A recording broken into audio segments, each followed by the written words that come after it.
ദൈവനാമത്തിന് മഹത്വം ഉണ്ടാകട്ടെ.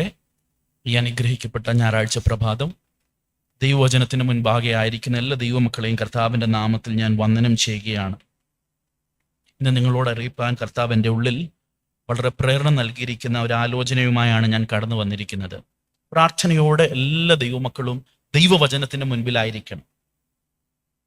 ഇന്ന് നെഹമ്യാവിൻ്റെ പുസ്തകം 8-ാം അധ്യായത്തെ ആധാരമാക്കി ഒരു ദൂതാണ് ഞാൻ നിങ്ങളുമായി പങ്കുവെക്കുന്നത്. നമ്മുടെ ദൂതിൻ്റെ പ്രധാന വിഷയം എന്ന് പറയുന്നത് യഥാർത്ഥ ഉണർവ്, റിയൽ റിവൈവൽ എന്താണെന്നാണ് നമ്മൾ അല്പമായി നമ്മുടെ മുൻപിലുള്ള സമയത്തിൽ ചിന്തിക്കാൻ പോകുന്നത്. അതിനായി നമ്മുടെ ഹൃദയങ്ങൾ ഏകാഗ്രമാകട്ടെ. ഈ സന്ദേശം കുറച്ച് അറിവ് വർദ്ധിപ്പിക്കുവാനോ പുതിയ എന്തെങ്കിലും ഒരു ആശയം കിട്ടാനുള്ള സന്ദേശമല്ല. ഈ സന്ദേശത്തിന് പ്രധാനപ്പെട്ട 3 ലക്ഷ്യങ്ങളുണ്ട്. നിങ്ങളുടെ മുൻപിൽ ഈ വചനവുമായി നിൽക്കുമ്പോൾ ആ 3 ലക്ഷ്യങ്ങളോടാണ് ഞാൻ നിൽക്കുന്നത്. 1, യഥാർത്ഥ ഉണർവിനെയും കളവായതിനെയും തിരിച്ചറിയാൻ ദൈവമക്കൾ കൃപ പ്രാപിക്കണം. ഡിസേൺമെന്റ്. ഏതാണ് ശരിയായ ഉണർവ്? ഇത് ശരിയായ വചനപ്രകാരമുള്ള ഉണർവാണോ അല്ലയോ എന്ന് തിരിച്ചറിയാൻ എല്ലാ ദൈവമക്കളും, NLAGയിലുള്ള ദൈവമക്കളും ഇത് ഓൺലൈനിൽ കൂടി കേൾക്കുന്ന എല്ലാവരും ഉണർവിനെ റെക്കഗ്നൈസ് ചെയ്യാൻ കൃപ പ്രാപിക്കണം. 2, യഥാർത്ഥ ഉണർവിന് വേണ്ടി ഒരു ദാഹം നമ്മുടെ ഉള്ളിൽ വരണം. കർത്താവ് പറഞ്ഞത്, ദാഹിക്കുന്നവൻ എൻ്റെ അടുക്കൽ വരട്ടെ. യഥാർത്ഥമായ ഒരു ആത്മപ്രവൃത്തിക്ക് വേണ്ടിയും ഉണർവിന് വേണ്ടിയുള്ള ദാഹം നമുക്കുണ്ടാകണം. 3, ആ ദാഹം ഒരു പ്രാർത്ഥനയായി മാറണം. പണ്ട് ഭക്തന്മാർ പാടുമായിരുന്നു, വീശുക ഈ തോട്ടത്തിനുള്ളിൽ ജീവയാവി പകർന്നിടുക, ജീവനുള്ള പാട്ട് പാടുവാൻ, സാക്ഷി ചൊല്ലുവാൻ, ദൂതറിയിപ്പാൻ, സഭ ഉണരുവാൻ. സഭയുടെ ഉള്ളിൽ ദൈവം ആഗ്രഹിക്കുന്ന ആ ഉണർത്തപ്പെടൽ നടക്കുവാൻ വേണ്ടിയുള്ള ഒരു പ്രാർത്ഥന.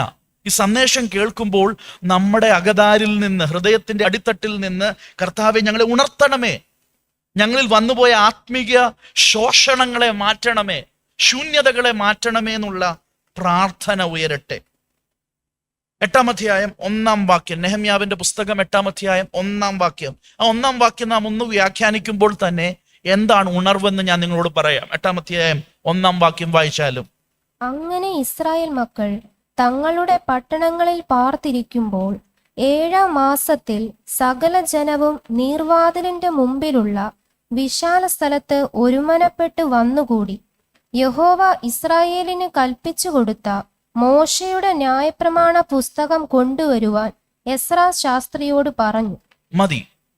ഇസ്രായേലിന്റെ ചരിത്രത്തിൽ നടന്ന ഒരു പ്രധാനപ്പെട്ട സംഭവമാണ് നാം ഇവിടെ വായിക്കുന്നത്. നമ്മളിത് വായിച്ചു വിടുന്നു, ബൈബിളിലെ ഒരു ഭാഗമാണ്. അവിടെ എന്തോ ഒരു ആത്മീയ ഉത്തേജനം വന്നു എന്നൊക്കെ നമുക്കറിയാം. ശരിയാ, പഴയ നിയമത്തിൽ പല ഇടങ്ങളിൽ ഇങ്ങനെയുള്ള ആത്മീയ ഉണർവുകൾ നടന്നിട്ടുണ്ട്. പക്ഷെ ഈ പ്രാരംഭത്തിൽ തന്നെ ഞാനൊരു സൂചന നൽകാം. ഈ 8-ാം അധ്യായത്തിന്റെ പ്രസക്തി മനസ്സിലാക്കണമെങ്കിൽ ഇസ്രായേലിന്റെ ചരിത്രം നമ്മൾ പഠിച്ചാൽ പലതവണ അവർ വിഗ്രഹാരാധനയിലേക്ക് വഴുതി വീണിട്ടുണ്ട്. അത് പുറപ്പാട് പുസ്തകം മുതലേ അവരുടെ ആ ഒരു മിസ്രൈം വിട്ടുള്ള യാത്രയിൽ തന്നെ, വാഗ്ദത്ത നാട്ടിൽ വന്നപ്പോഴും, പ്രമാണം കിട്ടുന്ന അവസരത്തിൽ പോലും കാളക്കുട്ടി ഉണ്ടാക്കിയ ഒരു ജനമാണ്. വിവിധ ഘട്ടങ്ങളിൽ വിഗ്രഹാരാധനയിലേക്ക് അവരുടെ മനസ്സ് ആകർഷിക്കപ്പെട്ടിട്ടുണ്ട്. പക്ഷെ നിങ്ങൾക്കറിയാമോ, നെഹമ്യാവ് 8-ാം അധ്യായത്തിൽ നടന്ന ഉണർവിന് ശേഷം ഇന്ന് വരെ ഇസ്രായേലിന്റെ ചരിത്രത്തിൽ അവർ വിഗ്രഹാരാധനയിലേക്ക് മടങ്ങിപ്പോയിട്ടില്ല. അത്രയ്ക്ക് ഹിസ്റ്റോറിക്കൽ മൊമെന്റ് ആണ് നമ്മൾ ഇന്ന് ധ്യാനിക്കുന്ന ഭാഗം. നെഹമ്യാവ് 8 കഴിഞ്ഞ് ഒരിക്കൽ പോലും ഇസ്രായേൽ ദേശം വിട്ടുപോയി, മശിഹയെ തള്ളിക്കളഞ്ഞു, പല സംഭവങ്ങളുണ്ട്. പക്ഷെ ഇന്നേ ദിവസം വരെ യഹൂദന്മാർ പിന്നെ വിഗ്രഹാരാധനയ്ക്ക് അവരുടെ മനസ്സ് വെച്ചിട്ടില്ല. അതുപോലൊരു ദൈവപ്രവൃത്തി നെഹമ്യാവിന്റെ കാലഘട്ടത്തിൽ നടന്നു. അതാണ് നമ്മൾ ഇന്ന് ധ്യാനിക്കുന്നത്. നോക്കി, 8-ാം അധ്യായം 1-ാം വാക്യം. 7-ാം മാസം വന്നപ്പോൾ ഇസ്രായേൽ ജനം ഒരുമനപ്പെട്ട് എവിടെ വന്നു? നീർവാതിലിന് മുൻപിലുള്ള ആ തുറന്ന സ്ഥലത്ത് അവർ വരികയാണ്. ഒരുമനപ്പെട്ടു വന്നു. നോക്കി 8-ാം വാക്യത്തിൽ എന്നെ വളരെ ചിന്തിപ്പിക്കുന്ന 2 വിഷയങ്ങളാണ്. ഒന്ന്, അവർ ഒരുമനപ്പെട്ടു വന്നു. അത് ആ പശ്ചാത്തലം നമ്മൾ ചിന്തിക്കുമ്പോൾ, ഈ 8-ാം അധ്യായത്തിന്റെ പശ്ചാത്തലം നമ്മൾ ചിന്തിക്കുമ്പോൾ, അവർ ഒരുമനപ്പെടുവാൻ ഒരു സാധ്യതയുമില്ലാത്ത ഒരു അവസ്ഥയാണ്. എന്ന് പറഞ്ഞാൽ 8-ാം അധ്യായമൊക്കെ നടക്കുന്നത് പ്രവാസത്തിന് ശേഷം 100 വർഷങ്ങളൊക്കെ കഴിഞ്ഞ പ്രവാസം എന്ന് പറഞ്ഞാൽ ദൈവജനം ദൈവകൃപയിൽ നിന്ന് അന്യപ്പെട്ടു പോയപ്പോൾ യഹൂദ രാജ്യം പ്രവാസത്തിൽ പോയി. ദൈവം പറഞ്ഞ ആ പ്രമാണങ്ങളിൽ അവർക്ക് നിൽക്കാൻ കഴിയാതെ വന്നപ്പോൾ 70 വർഷമാണ് അവരെ ക്യാപ്റ്റിവിറ്റിയിൽ ദൈവം വിട്ടയച്ചത്. ഈ 70 വർഷത്തിലേക്ക് പോകുന്നതിന് മുമ്പ് പ്രവാചകന്മാർ ദൂത് പറഞ്ഞു, നിങ്ങൾ പ്രവാസത്തിൽ പോകുകയാ. പക്ഷെ അവരിത് കേട്ടില്ല. അവര് പറഞ്ഞു, ഞങ്ങൾക്ക് ആലയമുണ്ട്, ഞങ്ങൾക്ക് ദാവീദ് കുലത്തിലെ രാജാവുണ്ട്, ഞങ്ങൾക്ക് വാഗ്ദത്ത ഭൂമിയുണ്ട്, ഞങ്ങൾ പ്രവാസത്തിൽ പോകത്തില്ല. പക്ഷെ എന്ത് സംഭവിച്ചു? ദൈവം അയച്ച പ്രവാചകന്മാരുടെ ദൂത് കണക്കാക്കാത്ത ജനം എന്ത് ചെയ്തു? പ്രവാസത്തിൽ പോയി. എന്നാലും ദൈവം യെരമ്യാവിനോട് പറഞ്ഞായിരുന്നു, 70 വർഷം കഴിയുമ്പോൾ ഞാൻ ഇവരെ എന്ത് ചെയ്യും? അതാണ് എൻ്റെ വഴികളല്ല നിങ്ങളുടെ വഴികൾ, എൻ്റെ വിചാരങ്ങളല്ല. യെരമ്യാവിൽ കൂടി ദൂത് പറയുന്നത്, ആകാശം ഭൂമിക്ക് മീതെ ഉയർന്നിരിക്കുന്നത് പോലെ ദൈവത്തിൻ്റെ ആ വിചാരത്തിൽ, ദൈവത്തിൻ്റെ പ്ലാനിൽ 70 ഇയർ പ്ലാൻ കഴിഞ്ഞപ്പോൾ ദൈവം പറയുകയാണ്, ഇവരെ ഞാൻ എന്ത് ചെയ്യും? അതിന് ദൈവം ഉപയോഗിച്ച മാധ്യമം ഒന്നും പറയാൻ എനിക്ക് സമയമില്ല. ഒരു ജാതിക രാജാവായ കോരശിനെ എന്ത് ചെയ്തു? ആ കോരശിനെ കുറിച്ച് ഇശയാവ് 150-200 വർഷം മുമ്പ് ദൂത് പറഞ്ഞു, എന്റെ ദാസനായ കോരശ്, ഞാൻ അവനെ ഉണർത്താൻ പോകുക. കോരശ് ജനിച്ചിട്ട് പോലുമില്ല. ആ കോരശ് എന്ന പേർഷ്യൻ രാജാവിൽ കൂടി ഒരു ഉത്തരവ് പുറപ്പെടുവിച്ച് പ്രവാസത്തിൽ നിന്ന് ജനം മടക്കയാത്ര തുടങ്ങിയ 3 ഘട്ടങ്ങളിലായിട്ടാണ് പോയത്. പ്രവാസത്തിൽ നിന്ന് പോകാൻ അവസരം കിട്ടിയപ്പോൾ ഞാൻ ചിന്തിച്ചത് എല്ലാവരും പോയെന്നാണ്. പക്ഷെ ഞാൻ പഠിച്ചപ്പോൾ എനിക്ക് മനസ്സിലായത് 50,000 ആളെ പോയിട്ടുള്ളു. കാരണം അത്രമാത്രം സാമ്പത്തിക മേന്മയുണ്ട് ബാബിലോണിൽ. ബാബിലോൺ എന്ന് പറയുന്നത് അന്നത്തെ ലോകത്തിന്റെ എപ്പിറ്റോം ഓഫ് സിവിലൈസേഷൻ, അന്നത്തെ ഏറ്റവും കൂടുതൽ സംസ്കാരവും ഏറ്റവും കൂടുതൽ പണത്തിന്റെ ഒഴുക്കുള്ള നഗരമാണ് ബാബേൽ നഗരം, ബാബിലോൺ, മെസപ്പൊട്ടേമിയ. അവിടെ നിന്ന് അവർക്ക് മടങ്ങിപ്പോകുവാൻ തോന്നുന്നില്ല. പക്ഷെ ആദ്യ ഘട്ടത്തിൽ കോരശിന്റെ വാക്ക് കേട്ട് സെരുബാബേലിന്റെ നേതൃത്വത്തിൽ ഒരു കൂട്ടർ പോകുന്നു. 2-ാം ഘട്ടത്തിൽ എസ്രായുടെ നേതൃത്വത്തിൽ പോകുന്നു. നെഹമ്യാവിന്റെ പുസ്തകത്തിൽ മതിൽ പണിയുവാൻ 3-ാം ഘട്ടത്തിൽ ഒരു ജനം പോകുന്നു. ഇങ്ങനെ 3 ഘട്ടങ്ങളായിട്ടാണ് പ്രവാസത്തിൽ നിന്ന് ജനം മടങ്ങി അവരുടെ നാട്ടിലേക്ക് പോയത്. പക്ഷേ നമ്മളിവിടെ മനസ്സിലാക്കണം, പ്രവാസത്തിൽ പോയ ജനമുണ്ട്, നാട്ടിൽ പ്രവാസത്തിൽ പോകാതെ അടിഞ്ഞു കിടന്ന ജനമുണ്ട്, അതിനുശേഷം മിസ്രൈമിൽ പോയ ഒരു കൂട്ടമുണ്ട്, പ്രവാസത്തിൽ തന്നെ 3 ഘട്ടമായി മടങ്ങി വന്നവരുണ്ട്. ഇവരെല്ലാം പല തട്ടില. ഇവരൊന്നും ഒരുമിച്ച് വരിക എന്നത് പ്രാക്ടിക്കൽ അല്ല. മതിൽ പണിയുടെ ഘട്ടങ്ങളിൽ തന്നെ പലരും ശത്രുക്കളോട് സഖ്യം ചേർന്ന് ഈ പ്രവൃത്തിയെ തടയാൻ നോക്കി. ജനത്തിലുള്ളവർ തന്നെ 52 ദിവസം കൊണ്ട് മതിൽ പണി നടന്നെങ്കിലും ഈ ആദ്യ 8 അധ്യായത്തിൽ നമ്മൾ വലിയ ഐക്യത കാണുന്നില്ല, ആദ്യത്തെ 7 അധ്യായങ്ങളിൽ. പക്ഷെ 8-ാം അധ്യായം 1-ാം വാക്യത്തിൽ 7-ാം മാസം വന്നപ്പോൾ അവർ ഒരുമനപ്പെട്ടെന്ന് പറയുമ്പോൾ ഒരു അസാധാരണ ദൈവപ്രവൃത്തിയാണ്. കക്ഷിത്വമെല്ലാം ഇടിഞ്ഞുപോയി, അവരിപ്പോൾ ഒന്നിച്ചു വന്നിരിക്കുകയാണ്. ഗ്രൂപ്പിസം മാറി തട്ടുകെട്ടായി കിടന്ന ജനം ഒന്നായി ദൈവപാദവിയുടെ കൂടി വരികയാണ്. അസാധാരണമായ ഒരു ദൈവപ്രവൃത്തി. 1-ാം വാക്യത്തിൽ അടുത്തതായി നമ്മൾ കാണുന്നത്, അതുവരെ ദൈവവചനത്തോട് വലിയ പറ്റുമാനമില്ല. പ്രവാസത്തിന് മുൻപ് ദൂത് കേട്ടു, തള്ളിക്കളഞ്ഞു. ദൂത് കേട്ട യെരമ്യാവിനെ കർണത്തടിച്ചു.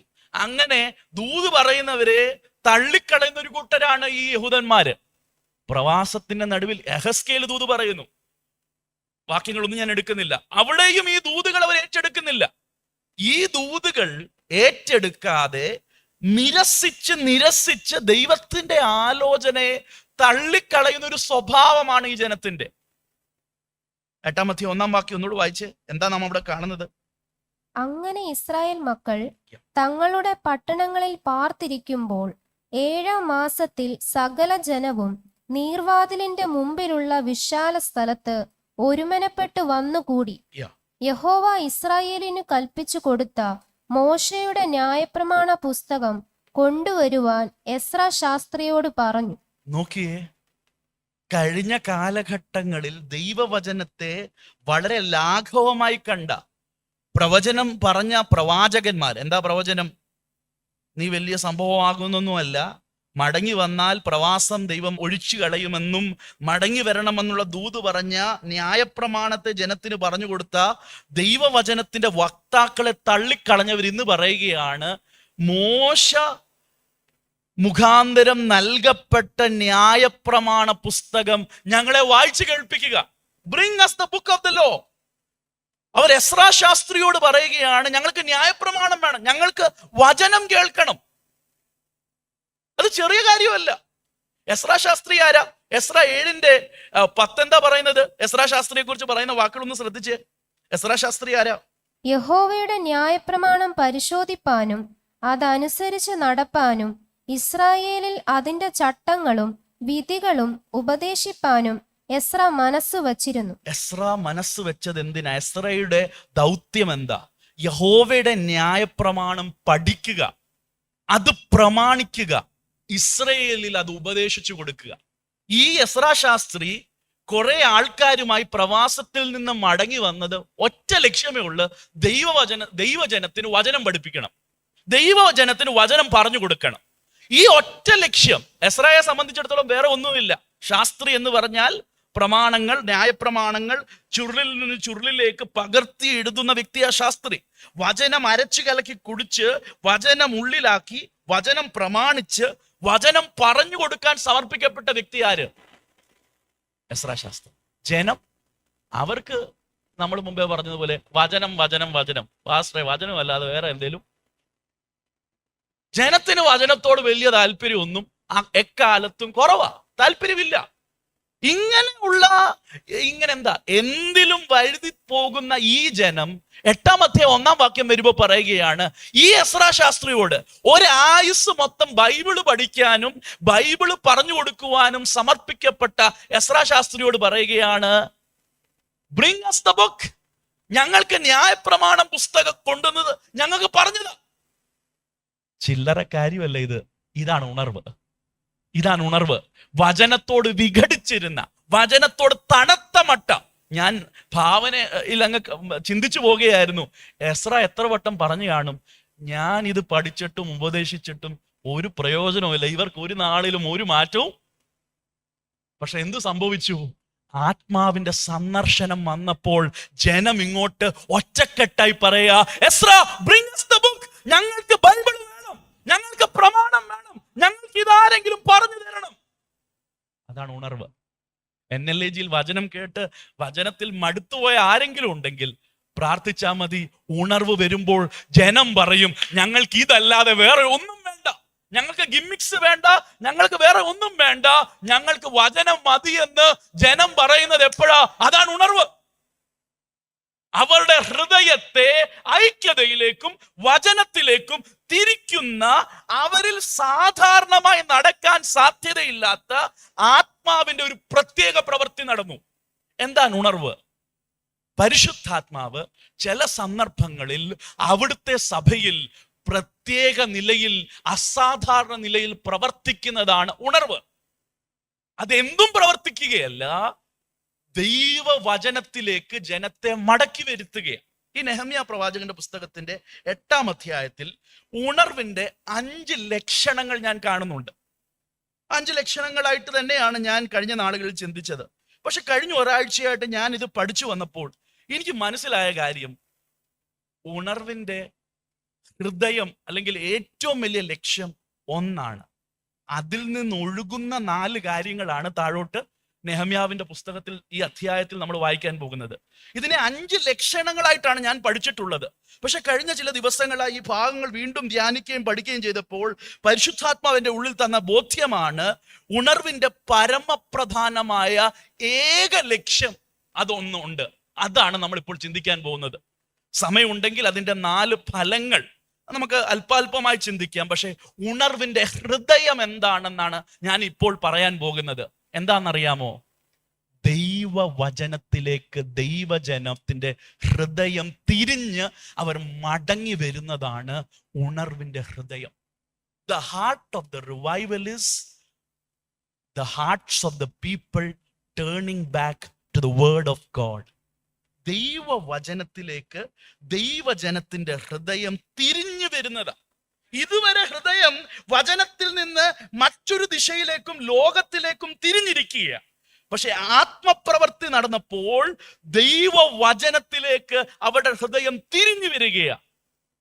ദാവീദ് ഒരിക്കൽ പ്രാർത്ഥിച്ചതുപോലെ ഈ ജനത്തെ നിങ്കലേക്ക്, ഇവരുടെ ഹൃദയത്തെ നിങ്കലേക്ക് തിരിക്കണമേ എന്ന് ദാവീദ് ഒരിക്കൽ പ്രാർത്ഥിച്ചതുപോലെ ജനത്തിന്റെ ഹൃദയം ദൈവത്തിങ്കലേക്കും അവിടുത്തെ വചനത്തിലേക്കും തിരിയുന്ന ഒരു അത്ഭുത അസാധാരണ ആത്മപ്രവൃത്തിയാണ് ഉണർവ്. 8-ാം അധ്യായം 1-ാം വാക്യത്തിൽ അവർ പറയുന്നു, bring us the Bible.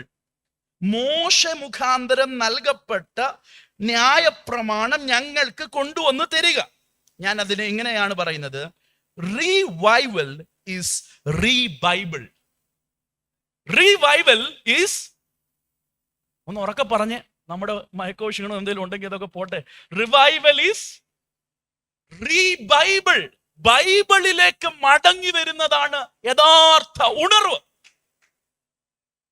Revival, true revival is saturated with the Bible. യഥാർത്ഥ ഉണർവ് ദൈവവചന പൂരിതമാണ്. എന്തെങ്കിലും ആത്മീയ കാര്യങ്ങൾക്കുള്ള ഒരു അമിത താല്പര്യമല്ല ഉണർവ്. ചിലർ ചിന്തിക്കുന്നത് ആത്മീക വിഷയങ്ങളെ കുറിച്ച് ഇച്ചിരി അധികം താല്പര്യം ഒരാളിൽ ഉണ്ടാകുന്നതാണ്. അല്ല, അത് ഉണർവല്ല. കാരണം പാശ്ചാത്യ രാജ്യങ്ങളിലൊക്കെ ആത്മീക വിഷയങ്ങളിൽ ഭയങ്കര താല്പര്യമാണ് ഇന്ന്.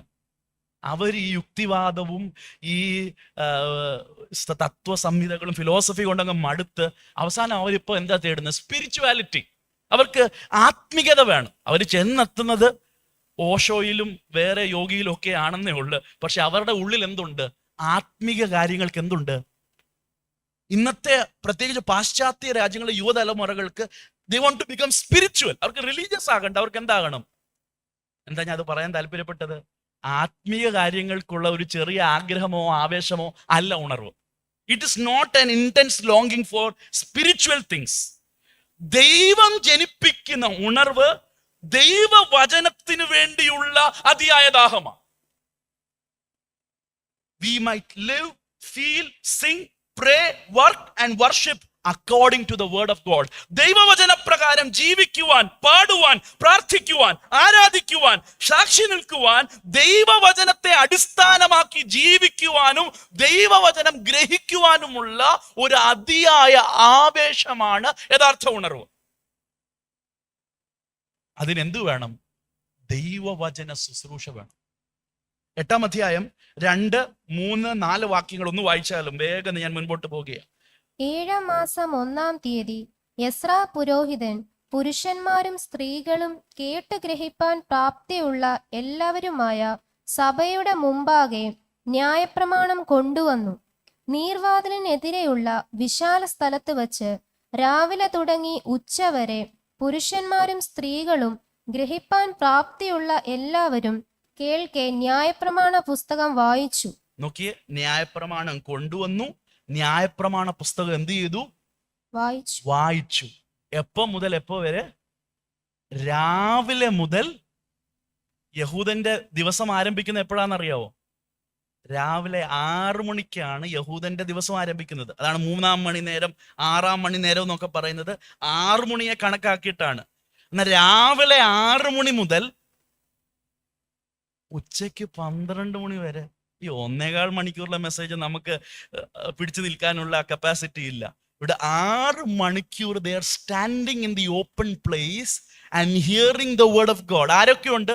സ്ത്രീകളുണ്ട്, പുരുഷന്മാരുണ്ട്, ഗ്രഹിപ്പാൻ പ്രാപ്തിയുള്ള. ഇത് നോർമലാണോ? നിങ്ങൾ പറ, ഇത് നോർമലാണോ? ഇത് നിങ്ങൾ കണ്ടിട്ടുണ്ടോ? ഞാൻ കണ്ടിട്ടില്ല. ഇത് എവിടെയെങ്കിലും നടന്നിട്ടുണ്ടോ? ചിലപ്പം ദൈവസാന്നിധ്യത്തിന് ഒരു അനുഭവം ഉണ്ടായ ഒരു ആത്മിക ഒരു അല്പം ആത്മീയമായ വൈബ്രൻസി, ഒരു ഉത്തേജനം ഉണ്ടാകുമ്പോൾ നമ്മൾ ആത്മാവിൽ ദൈവത്തെ ആരാധിക്കുന്നു, അന്യഭാഷകൾ ദൈവത്തെ സ്തുതിക്കുന്നു. അങ്ങനെയുള്ള നിമിഷങ്ങൾ ചിലപ്പോൾ നീണ്ടുപോകുന്നതായി ഞാൻ അനുഭവിച്ചിട്ടുണ്ട്. പക്ഷെ വചന കേൾവി നീണ്ടുപോയി 6 മണിക്കൂറോളം ഈ ജനം നിന്നുകൊണ്ട് വചനം. അടുത്ത വാക്യം ഒന്ന് നോക്കിയേ. സർവജനവും ശ്രദ്ധിച്ചു കേട്ടു. അപ്പൊ അവര് ഡിസ്ട്രാക്റ്റഡ് ആയില്ല, ആരും അശ്രദ്ധരായില്ല, ആരും മറ്റെന്തോ കാര്യത്തിൽ ഇടപെട്ടില്ല, ശ്രദ്ധിച്ചു കേട്ടു. ഈ ആവശ്യത്തിന് ഉണ്ടാക്കിയിരുന്ന ഒരു പ്രസംഗ പീഠത്തിൽ എസ്രാ ശാസ്ത്രി കയറി നിന്നു. അവന്റെ അരികെ വലത്ത് ഭാഗത്ത് മത്തിത്യാവ്. പേരുകൾ വായിക്കേണ്ട. ഈ പർപ്പസിന് വേണ്ടി, ഈ ആവശ്യത്തിന് വേണ്ടി ഒരു പ്രസംഗ പീഠം ഉണ്ടാക്കിയിരുന്നു. ഇനി 5-ാം വാക്യം വായിച്ചേ. എസ്രാ സകല ജനവും കാണെ പുസ്തകം വിടർത്തി. അവൻ സകല ജനത്തിനും മീതെ ആയിരുന്നു. അത് വിടർത്തിയപ്പോൾ ജനമെല്ലാം എഴുന്നേറ്റ് നിന്നു. നോക്കിയേ, അവിടെ നടന്ന കാര്യം ഓരോ രംഗമായി എഴുത്തുകാരൻ നമ്മുടെ മുന്നിൽ പ്രസന്റ് ചെയ്യുക. ഒരു പുൾപിറ്റ് ഉണ്ട്. ബൈബിളിൽ ആദ്യമായിട്ട് പുൾപിറ്റ് കാണുന്നത് നെഹമ്യാവ് 8-ന്റെ ബൈബിളിലുള്ളതാണ്. പുൾപിറ്റ് ആണ്. ഈ വാക്യത്തിലാണ് പ്രസംഗത്തിനായി ഒരുക്കിയിരുന്ന ഒരു പ്രസംഗപീഠം. എസ്രാ എവിടാ നിൽക്കുന്നത്? ജനത്തിന് മീതെ എന്ന് പറഞ്ഞാൽ പുൾപിറ്റ് മാത്രമല്ല, ഒരു സ്റ്റേജും ഉണ്ട്. എന്തുകൊണ്ട്? ഇപ്പൊ സ്റ്റേജും ബൈബിളിലുള്ളതാണ് എന്നൊരു ആശ്വാസം. ഇപ്പോൾ ഒരു സ്റ്റേജ് ഉണ്ട് എന്ന് പറഞ്ഞാൽ ജനത്തെക്കാൾ ഒരു പ്രത്യേക ഹൈറ്റിൽ കിളർന്നിരിക്കുന്ന ഒരു സ്റ്റേജ്, അതിൻ്റെ മേളിൽ ഒരു പ്രസംഗപീഠം, അതിൻ്റെ മുകളിൽ ന്യായപ്രമാണ പുസ്തകം. ഇത് തുറന്നപ്പോൾ ജനമെല്ലാം എന്ത് ചെയ്തു? എന്താണ് ഇത് കാണിക്കുന്നത്? ഏറ്റവും ലളിതമായി പറഞ്ഞ, ഏറ്റവും സിമ്പിൾ ആയിട്ട് പറഞ്ഞാൽ, the word of God is about everything. ഈ ചർച്ചിൽ ഏറ്റവും ഉയർന്നിരിക്കുന്ന ഒരു ക്യാമറ ഉണ്ടെന്ന് ഞാൻ സമ്മതിക്കുന്നു. പക്ഷെ ശരിക്കും ഈ ചർച്ചിൽ ഏറ്റവും ഉയർന്നിരിക്കുന്നത് എന്താ? The pulpit. കാരണം ഇതിന് കീഴെയാണ്, ഇതിന്റെ അണ്ടറിലാണ് ഇവിടെ ഇരിക്കുന്ന എല്ലാവരും, വചനം പറയുന്ന ഞാനും. The pulpit is about the people. The word is about the people. പ്രസംഗിയല്ല തീരുമാനിക്കുന്നത് വചനത്തിന്റെ അർത്ഥം എന്താണെന്ന്. മുമ്പ് ദേവദാസൻ പറഞ്ഞതുപോലെ പ്രസംഗകന്റെ ആശയമല്ല വചന ശുശ്രൂഷ. പ്രസംഗകനേക്കാളും ജനത്തെക്കാളും ഉയർന്നിരിക്കുന്ന ഒരു പീഠമുണ്ടെങ്കിൽ അതാണ് ദൈവവചനത്തിന് മാറ്റിയിരിക്കുന്ന പീഠം, അതാണ് പ്രസംഗ പീഠം, അതാണ് ഉണർവിന്റെ എപ്പിസെന്റർ. ഞാൻ പെട്ടെന്ന് ഓർത്തു പോവുകയാണ്, 20-ാം നൂറ്റാണ്ടിൽ പ്രസംഗികളിൽ ഏറ്റവും പ്രമുഖനായി അറിയപ്പെട്ട ഒരു വ്യക്തിയുണ്ട്, മാർട്ടിൻ ലോയ്ഡ് ജോൺസ്. നിങ്ങൾ ചിലർ കേട്ടിട്ടുണ്ടായിരിക്കാം. റോമാലേഖനമൊക്കെ പഠിക്കുമ്പോൾ കർത്താവിന്റെ ദാസൻ അദ്ദേഹത്തിന്റെ പേര് പറയാറുണ്ട്. അദ്ദേഹം 14 വർഷമാണ് റോമാലേഖനം തൻ്റെ സഭയിൽ. നമ്മളിപ്പോൾ 2-3 വർഷമായപ്പോഴേ ചിലരൊക്കെ 5-ാം അധ്യായമേ ആയുള്ളല്ലോ എന്നാണ് ചിലർ ചോദിക്കുന്നത്. പക്ഷെ 14 വർഷം തൻ്റെ സഭയിൽ എന്ത് പഠിപ്പിച്ചു? താൻ ആദ്യമായിട്ട് തൻ്റെ ചെറുപ്പത്തിൽ വെയിൽസിൽ ഒരു ചർച്ചിൽ പാസ്റ്ററായി പോയി. ഞാൻ വായിച്ച അനുഭവം. താൻ ആദ്യമായിട്ട് തൻ്റെ വെയിൽസിൽ ഒരു ചർച്ചിൽ പാസ്റ്ററായി പോയപ്പോൾ കൊച്ചു സഭ എന്ന് പറഞ്ഞാൽ ഇന്ന് കാണുന്നത് പോലെ അവിടുത്തെ ആലയങ്ങളിൽ ആളുകൾ കുറഞ്ഞുപോയി, ചെറുപ്പക്കാരൊന്നും വരുന്നില്ല, കുറെ അപ്പച്ചന്മാരും അമ്മച്ചിമാരും മാത്രം. അങ്ങനെ യവനക്കാരില്ല, 10-25 പേരേ ഉള്ളു. അപ്പൊ ആ ചർച്ചക്കാരെന്ത് തീരുമാനിച്ചു? പ്രസംഗം കൊണ്ടൊന്നും കാര്യമില്ല, പിള്ളേരും ഒക്കെ കൊണ്ടുണ്ടെങ്കിൽ എന്ത് വേണം? ഇച്ചിരി നാടകവും ഡ്രാമയും, ഇച്ചിരി എന്താ കുറെ കലാപരിപാടികൾ ഉണ്ടെങ്കിൽ എന്ത് ചെയ്യുക? സത്യം പറഞ്ഞാൽ എല്ലാ ഞായറാഴ്ച ഡ്രാമ നടത്തുന്ന പിള്ളേര് കുഴഞ്ഞു പോയെന്നല്ലാതെ സഭയിൽ 2 പേര് കൂടി വന്നതുമില്ല. മാർട്ടിൻ ലോയ്ഡ് ജോൺസ് ഈ ചർച്ച വന്നപ്പോൾ താൻ എന്ത് ചെയ്തെന്നറിയാമോ? ആദ്യത്തെ ഞായറാഴ്ച വന്ന് ഈ ഡ്രാമയൊക്കെ കണ്ടിട്ട് താൻ പ്രസംഗിക്കാൻ സമയമായപ്പോൾ പുൾപിറ്റ് കൊണ്ട് എന്ത് ചെയ്തു? നടുക്ക് വെച്ചെന്ന് മാത്രമല്ല, ഒരു ചുറ്റികയും ആണിയും എടുത്ത് പുൾപിറ്റ് തൊട്ട് നടുക്ക് തറച്ചു വെച്ചു. എന്ത് ചെയ്തു? ചുറ്റികയും ആണിയും എടുത്തിട്ട്, ഇനി ഇവിടെ നാടകമല്ല, ഇനി ഇവിടെ വേറെ ഡ്രാമയല്ല, ഇവിടെ വചനം കേൾക്കപ്പെടണം, വചനം പ്രസംഗിക്കപ്പെടണം. സഭ എന്ന് പറയുന്നത് ജനം വരുന്നത് വചനം കേൾക്കാനാ എന്ന് പറഞ്ഞ് ചുറ്റികയും ആണിയും വെച്ച് പുതിയ ചെറുപ്പക്കാരൻ പാസ്റ്റർ എന്ത് ചെയ്തു? പുൾപിറ്റ് ആണി അടിച്ച് അവിടെ വെച്ചു. ഒരു കുഞ്ഞ് വിചാരിച്ചാലും എന്ത് ചെയ്യാൻ പറ്റത്തില്ല. ചരിത്രം പറയുന്നത് വചന കേൾവിയാൽ മാത്രം ആ പട്ടണം ഇളകി ആ സഭ വളർന്നു. ഞാൻ ചരിത്രമാണ് പറയുന്നത്. നമുക്കിതൊക്കെ ഭയങ്കര എന്താ ഒരു ഉണർവില്ലെന്ന് നമുക്ക് തോന്നുമ്പോൾ ഇതാണ് ഉണർവ്. ഇതാണ് ഉണർവ്. ബൈബിൾ എക്സ്പോസിഷൻ ആണ് ഉണർവ്. ബൈബിൾ മാറ്റിവെച്ചുള്ള ഓരോ തട്ടിപ്പും വെട്ടിപ്പും ആൾക്കാരെ ഇങ്ങനെ വികാര തളങ്ങളിൽ അവരെ മാസ്മരിക ലോകത്ത് കൊണ്ട് എത്തിക്കുന്നതല്ല ഉണർവ്. ഉണർവെന്ന് പറയുന്നത് preaching of the word of ഗാഡിലേക്ക് ജനത്തെ കൊണ്ടുവരുന്ന. സ്റ്റീവ് ലോസൺ എന്ന ദൈവദാസൻ പറഞ്ഞ ഒരു വാചകം ഞാൻ വായിക്കട്ടെ. കഴിഞ്ഞ ദിവസം നമ്മുടെ ഗ്രൂപ്പിൽ കർത്താവിന്റെ ദാസൻ ഇട്ടതാ. Stop with secular wisdom in the pulpit. പുൾപിറ്റിലുള്ള മനുഷ്യജ്ഞാനം നിർത്തുക. Cancel the entertainment in the church. സഭയിലുള്ള വിനോദത്തെ ക്യാൻസൽ ആക്കുക. ഡ്രാമ ടീമിനെയും ഇങ്ങനെയുള്ള കാര്യപരിപാടികളെയും പറഞ്ഞു വിട്ട് കളറുള്ള ലൈറ്റ്, ഇവിടെ ക്യാമറയ്ക്ക് വെട്ടം കൊടുക്കുന്ന ലൈറ്റ് ആണ്, കളറുള്ള ലൈറ്റ് അല്ല ഇത്, കളറുള്ള ലൈറ്റ് മാറ്റിക്കളയുക. പുൾപിറ്റിനെ സഭയുടെ നടുവിൽ പ്രസ്താവിച്ച് സ്ഥാപിച്ച് വചനം തുറന്ന് പ്രസംഗിക്കുക. സഭ ഉണർത്തപ്പെടുക. ഇതാണ് സഭയുടെ ദൗത്യം. എന്താണ് ഉണർവ്? ഈ മനുഷ്യനുണ്ടാക്കുന്ന കൃത്രിമങ്ങളിൽ വെളിപ്പെടുന്ന ഒരു വികാരമല്ല ഉണർവ്. ദൈവവചനത്തെ സ്ഥാപിക്കുമ്പോൾ, ദൈവവചനത്തിന് അതിൻ്റെ തനതായ സ്ഥാനം ദൈവസഭയിൽ കൊടുക്കുമ്പോൾ വെളിപ്പെടുന്നതാണ് ഉണർവ്. ജനം നട്ടുച്ചവരെ ദൈവവചനം കേൾക്കുവാൻ ദാഹത്തോട് നിൽക്കുകയാ. നഷ്ടപ്പെട്ട സ്ഥാനം ദൈവവചനത്തിന് മടക്കി കിട്ടി. എവിടെ വചനം നഷ്ടപ്പെട്ടു പോയത്? അവർ മറ്റു പലതിലും വചനത്തെ നഷ്ടമാക്കി. പഴയ നിയമത്തിലെ മറ്റൊരു ഉണർവിലും വചനം നഷ്ടമായത് കണ്ടെത്തിയതാണ് ഉണർവ് ആരംഭിച്ചത്. ആ ഒരു വാക്യം ഞാൻ കാണിച്ചിട്ട് വേഗം ഞാൻ മുൻപോട്ട് പോകാൻ ആഗ്രഹിക്കുക. യോശിയാവിന്റെ കാലത്ത് പ്രവാസത്തിന് മുൻപുണ്ടായ ഉണർവിന്റെ ആ താക്കോൽ, ഉണർവിനെ ജ്വലിപ്പിച്ച സംഭവം 2 ദിനവൃത്താന്ത പുസ്തകം 34 അധ്യായം 14 വാക്യം ഒന്ന് വായിച്ചേ. 2 ദിനവൃത്താന്ത പുസ്തകം 34 അധ്യായം അതിന്റെ 14 വാക്യം.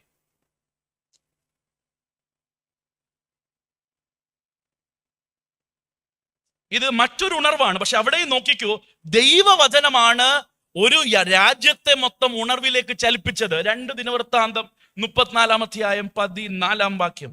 അവർ യഹോവയുടെ ആലയത്തിൽ പിരിഞ്ഞു കിട്ടിയ ദ്രവ്യം പുറത്തെടുത്തപ്പോൾ, നോക്കിയേ, ആത്മിക മണ്ഡലം മൊത്തം ക്ഷയിച്ചു ശൂന്യമായിരിക്കുക. പൂജാഗിരികൾ, അങ്ങനെയുള്ള അന്യാരാധനകൾ നാട്ടിൽ മൊത്തം ഉണ്ട്. പക്ഷെ ആലയവും ആലയത്തിന്റെ പിരിവ് മുടങ്ങാതെ. വചനമുണ്ടോ? ഇല്ല. പക്ഷെ പിരിവുണ്ട്, പണമുണ്ട്, മറ്റെല്ലാ പരിപാടിയും ഉണ്ട്. പക്ഷെ എന്തില്ല? ഉണർവില്ല. ആ വാക്യം പൂർത്തീകരിച്ചാലും. എടുത്തപ്പോൾ ഈ പിരിഞ്ഞു കിട്ടിയ പണം എന്ന കഴിഞ്ഞ വർഷങ്ങളിലെ ആലയത്തിൽ സംഭരിച്ച പണം മാറ്റിയെടുത്തപ്പോൾ എന്ത് കിട്ടി? ഹിൽക്കിയ പുരോഹിതൻ യഹോവ മോശെ മുഖാന്തരം കൊടുത്ത ന്യായപ്രമാണ പുസ്തകം കണ്ടെത്തി. ഇതേ പ്രയോഗമാണ് നെഹമ്യ 8:1 മോശ മുഖാന്തരം എഴുതിയ. ഇതെന്നാ കണ്ടെത്തിയത്? യോശിയാവിന്റെ കാലത്ത് ഒരു ഉണർവ് നടന്നു. രാജാവ് ഉണർത്തപ്പെട്ടപ്പോൾ ആലയം ശുദ്ധീകരിക്കാൻ പറഞ്ഞു. ആലയം ശുദ്ധീകരിച്ചപ്പോൾ പണം എവിടാ? പണം എവിടാന്നല്ല, ദൈവവചനം എവിടാ? ദൈവവചനം പണച്ചാക്കിന്റെ അടിയില. വളരെ സിമ്പിൾ ഒരു ആപ്ലിക്കേഷൻ ഞാൻ പറഞ്ഞ് മുൻപോട്ട് പോകാം. ഇന്നത്തെ ആത്മീയ സമൂഹത്തിനും പെന്തക്കോസ്ത് ഗോളത്തിനും ഇത് തന്നെയാണ് പറ്റിയിരിക്കുന്നത്. പണം കഴിഞ്ഞ 10-30 വർഷമായി പണ്ടുള്ളതിനേക്കാൾ we have money, we have affluence, we have influence. നമുക്ക് സമൂഹത്തിൽ സ്ഥാനവും മാനവും പേരും പ്രശസ്തിയും പണ്ടത്തെക്കാൾ. നമ്മളിന്ന് പറയുന്നത് ദൈവം മാനിച്ചു ബ്രദറെ. മക്കളെല്ലാം വിദേശത്ത് പോയി, പണ്ടില്ലാത്ത, പണ്ട് കാണാത്ത പണം കൂടി. പക്ഷെ എന്താ നഷ്ടമായത്? പണം കൂടിയത് എങ്ങനാ? ഭൗതികം പ്രവചിച്ചതും ശുശ്രൂഷിച്ചതും നിന്നെ പണക്കാരനാക്കുമെന്നും നീ ഒരു സംഭവമാകുമെന്നും നീ വാലല്ല തലയാകുമെന്ന് പറഞ്ഞ് നമ്മളെ തലയും കുലുക്കി നമ്മളെ ഭൗതികതയുടെ നെട്ടോട്ടത്തിൽ തള്ളിവിട്ട ഒരു തലമുറ ശുശ്രൂഷകർ കണക്ക് കൊടുക്കേണ്ടി വരും. അവർ ഉണ്ടാക്കിയ വലിയൊരു ചതിയാണ് നമ്മളെ പണത്തിന്റെ മത്തിൽ മയക്കി. എന്തു സംഭവിച്ചു? ഈ മട്ടീരിയലിസം, ഈ പണത്തോടുള്ള മോഹവും ദ്രവ്യാഗ്രഹത്തിന്റെ കുമിഞ്ഞുകൂടിയ അനുഭവത്തിൽ ദൈവവചനം നഷ്ടമായി പോയി. വചനത്തിന് സ്ഥാനമില്ല. വചനം തുറന്നു പറയുന്നത് ഭൗതികതയാണ്. ഇപ്പൊ കിട്ടും, നാളെ കിട്ടും, 2024 8-ാം മാസം കിട്ടുമെന്ന് പറഞ്ഞ് വെറും ഭൗതികരാക്കി നമ്മളെ മാറ്റി. നമ്മുടെ ആവശ്യങ്ങൾ കർത്താവ് നടത്തത്തില്ലെന്നല്ല ഞാൻ പറയുന്നത്. ജീവനും ഭക്തിക്കും വേണ്ടത് തരുവാൻ അവിടുന്ന് മതിയായവനാണെന്ന് വിശ്വസിക്കുകയും അനുഭവിക്കുകയും ചെയ്യുന്ന ആളാണ് ഞാൻ. പക്ഷേ വചന ശുശ്രൂഷയുടെ ലക്ഷ്യം നമ്മുടെ കീശയിലെ കാശ് കൂട്ടുന്നതല്ല. വചന ശുശ്രൂഷയുടെ ലക്ഷ്യം ദൈവ ഭയത്തിലേക്കും ദൈവിക പ്രമാണത്തിലേക്കും നമ്മളെ മടക്കി വരുത്തുന്നതാ. അങ്ങനെ ഒരു ഉണർവ് വരാൻ കാരണം ഹിൽക്കിയ പുരോഹിതൻ കണ്ടെത്തുകയാണ് യഹോവയുടെ ന്യായപ്രമാണം. നെഹമ്യാവിന്റെ കാലത്തെ ഉണർവ് എന്താ? ജനം പറയുകയാണ്, ഹിൽക്കിയാവ് കണ്ടെത്തിയ പുസ്തകമില്ലേ, ആ പണച്ചാക്കിന്റെ അടിയിൽ കിടന്ന പുസ്തകമില്ലേ, അതൊന്ന് എടുത്തോണ്ട് വാ, അതൊന്ന് ഞങ്ങൾക്ക് പറഞ്ഞതാ, അതൊന്ന് എക്സ്പ്ലെയിൻ ചെയ്തതാ, ഞങ്ങളെ ഒന്ന് ഈ വചനത്താൽ ഒന്ന് ഉറപ്പിക്കുക എന്ന് പറഞ്ഞ് ജനം വചന ശുശ്രൂഷ ആഗ്രഹിച്ച് ദൈവദാസന്റെ മുൻപിൽ, നേതൃത്വത്തിന് മുൻപിൽ വരികയാണ്. ഞാൻ പ്രാർത്ഥിക്കുക, NLAGയിൽ അങ്ങനെ ഒരു ദാഹം, ദൈവവചനത്തിന് വേണ്ടി ശുശ്രൂഷകരോട് പറയുന്ന ഒരു ദാഹം. ഞങ്ങൾക്ക് വചനം മതി, വചനത്തിന് വേണ്ടി ഞങ്ങൾ എന്തു വിലയും കൊടുക്കുവാൻ തയ്യാറാ. We want the word of God. നമ്മുടെ മാതൃക എന്താ? നെഹമ്യാവ് 8-ൽ ഉണർത്തപ്പെട്ട ഒരു ജനമാ. റിട്ടേണിംഗ് ടു ദ ബൈബിൾ, ദൈവവചനത്തിലേക്ക് മടങ്ങി വരുന്നതാണ് ഉണർവ്. ഇതുവരെ ഇല്ലാത്തതുപോലെ ദൈവവചന വ്യാഖ്യാനവും ദൈവവചനത്തിന്റെ പഠനവും. അത് മനസ്സിലാകണമെങ്കിൽ 8-ാം അധ്യായം 7-ന്റെ 2-ാം ഭാഗം, പേരുകൾ വായിക്കേണ്ട, അതിന്റെ താഴോട്ടുള്ളത് വായിച്ചാലും. ജനം താന്താന്റെ നിലയിൽ തന്നെ നിന്നിരിക്കെ യേശുവ, ബാനി, ശെരബ്യാവ്, യാമീൻ, ഹക്കൂബ്, ശബത്തായി, ഓദിയാവ്, മയസയാവ്, കെലീത്ത, അസര്യാവ്, യോസാബാദ്, ഹാനാൻ, പെലയാബ് എന്നിവരും ലേവ്യരും ജനത്തിന് ന്യായപ്രമാണത്തെ പൊരുൾ തിരിച്ചു കൊടുത്തു. ബൈബിൾ വായിച്ചാൽ വിടുതലാണോ? വിടുതലുണ്ട്. ബൈബിൾ വായിക്കുന്നതും വായിച്ചു കേൾപ്പിക്കുന്നവനും ആരാ? വെളിപ്പാട് പുസ്തകത്തിൽ പറഞ്ഞിരിക്കുന്നത് ഈ വചനം വായിക്കുന്നവനും വായിച്ചു കേൾപ്പിക്കുന്നവനും. പക്ഷെ ഈ ഉണർവിൽ നടന്നത് വായിച്ചു കേൾപ്പിച്ചിട്ട് വായന കേട്ടിട്ട് വീട്ടിൽ പോകുകയല്ല.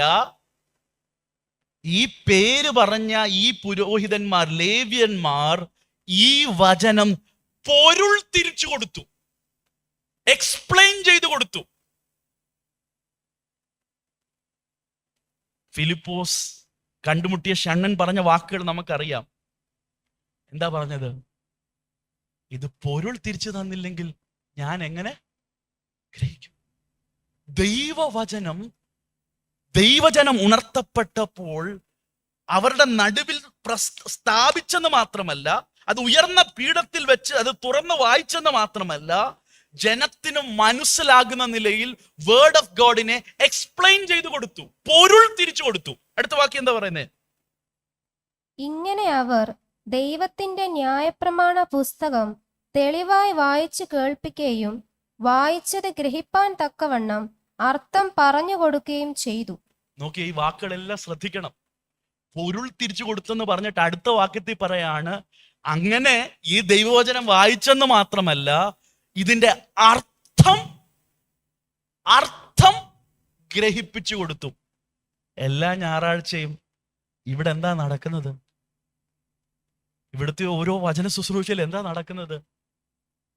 ദൈവവചനത്തിന്റെ അർത്ഥം ഇതാണെന്ന് പറഞ്ഞ് ഗ്രഹിപ്പിച്ചു കൊടുക്കുകയാണ്.